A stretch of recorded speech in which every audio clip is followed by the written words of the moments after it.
Notice this truth. The truth is this: God uses our suffering to build up the good in us. God uses our suffering to build up the good in us. Romans 5:3-4 says this: we also have joy with our troubles because we know that these troubles produce patience, and patience produces good character, and good character produces confident hope.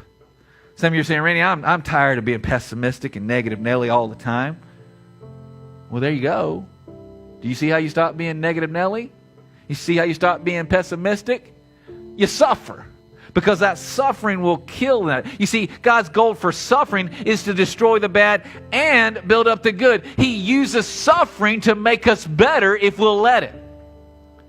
I still think of it whenever my kids were taken from me. I came home from work one day, and I was working for Jesus. And I came home from work one day, and my 3 children were taken from me by somebody that said they loved me.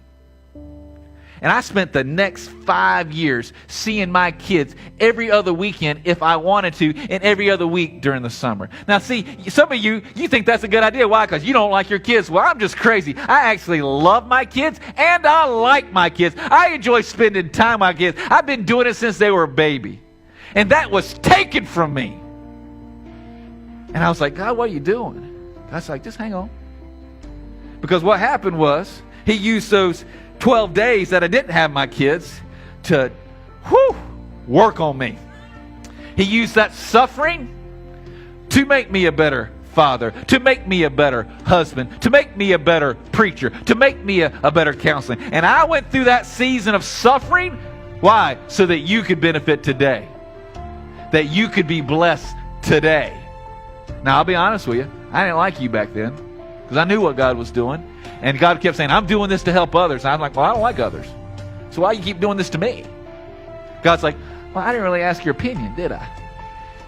Okay. But see, God used that suffering. But here's the thing, though. You're saying, well, Randy, I've been suffering, and I'm not any better. I've been suffering, Randy, and I hadn't been blessed like you.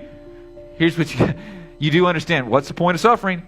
He wants you to let go of the bad and grab on to the good. And see, some of you are suffering and you're wasting. In fact, do me a favor, write out beside on your sheet somewhere, am I wasting my suffering?